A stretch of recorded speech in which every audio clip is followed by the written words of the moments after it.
आग दिसता ती काढ जाऊन. जय महाराष्ट्र. मी तपस्वी मयेकर, नगरसेवक, मालवण नगरपालिका. आपण आता मालवणच्या डम्पिंग ग्राउंडवर आलेलो आहोत. मालवणवासीय पाहू शकता की डम्पिंग ग्राउंडची परिस्थिती ही आज काय झालेली आहे.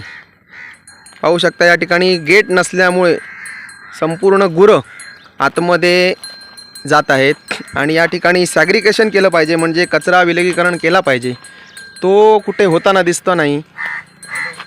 आपण पाहू शकता की या ठिकाणी किती मोठ्या प्रमाणात गुरं आहेत.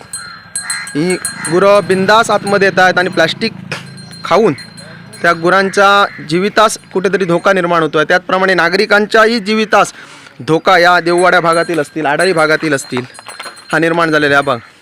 हे फक्त सॅग्रिगेशन न करता कचरा आणून जाळणे आणि सॅग्रिगेशनसाठी सुमारे आपण वार्षिक 2 कोटी रुपये आपण मोजतो आहे. आज या ठिकाणी एकही कामगार आपल्याला दिसत नाही आहे. पाहू शकता एकही कामगार नाही आहेत. बिंदास गुरं आहेत, गुरं खात आहेत. ही पहा. आणि कचरा आणायचा आणि जाळायचा, कचरा टाकायला जागा नाही आहे. पार तिथपर्यंत वरती आपण पाहू शकता ही गुरं आहेत. हे बघा, पूर्ण कचऱ्याला आग घातलेली आहे. आज प्रशासन काय करते आहे, मालवणचे सत्ताधारी काय करतायत, हा प्रश्न मालवणच्या प्रत्येक नागरिकाला आहे. आज माझ्या वायरी भागात ट्रॅक्टर एकदाही 5 दिवसात आला नाही, म्हणून मी या ठिकाणी आलो. तर पाहू शकता यांच्याकडे कामगार नसल्यामुळे ही परिस्थिती आहे. आपण आता या ठिकाणून सॅग्रिगेशन दुसऱ्या प्लॉटकडे जातो आहे. पाहू शकता आपण मालवणवासियांनी खरोखरच ज्यांना निवडून दिलं आहे, ज्यांच्या हाती सत्ता दिली, ते त्या खुर्चीवर बसून काय करतायत पाहू शकता. इथे मच्छरचा अक्षरशः खच, म्हणजे डेंग्यूची मच्छर प्रकल्प या ठिकाणी पैदा करून ठेवलेला आहे डम्पिंग ग्राउंडमध्ये.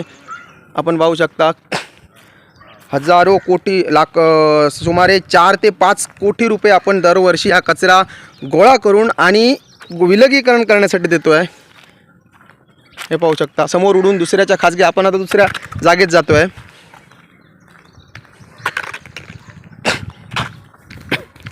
ज्या ठिकाणी कामगार पाहिजे होते, ज्या सॅग्रिगेशनसाठी आपण 2 कोटी वार्षिक मोजतो आहे. मागे पण आम्ही आलेलो त्यावेळी कामगार प्रायव्हेट खाजगी आस्थापनेमध्ये कामाला होते आणि या ठिकाणी दाखवून त्याचा पगार खाल्ला जात होता.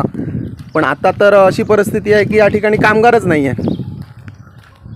एकही कामगार, कचरा आणला जातो आणि तो जाळला जातो. अक्षरशः धुराचे कल्लोळ आडारी भागात निर्माण होत आहेत. हे बघा, ऑफिसला या ठिकाणी लॉक आहे, आपण पाहू शकता. हे लॉक आहे, ही शेड, आणि एकही कामगार या ठिकाणी नाही आहेत.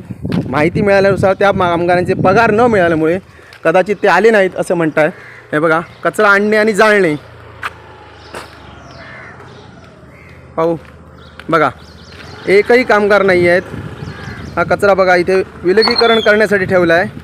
आता सध्या त्याचे कावळे विलगीकरण करतायत, म्हणजे इकडची पिशवी नेऊन त्या समोरच्या बाजूच्या खाजगी जागेने टाकतायत.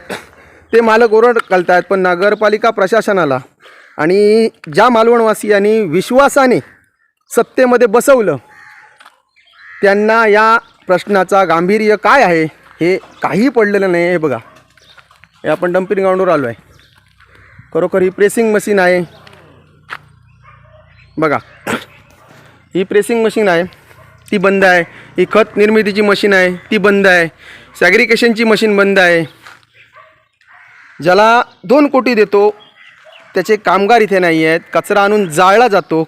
या संदर्भात सीओंना जाब विचारणारच, पण हे मालवणवासियांना पण दिसण्यासाठी हे आपण करत आहोत. सन्माननीय महेंद्र माडगूज साहेब आहेत माझ्यासोबत. हां, चला.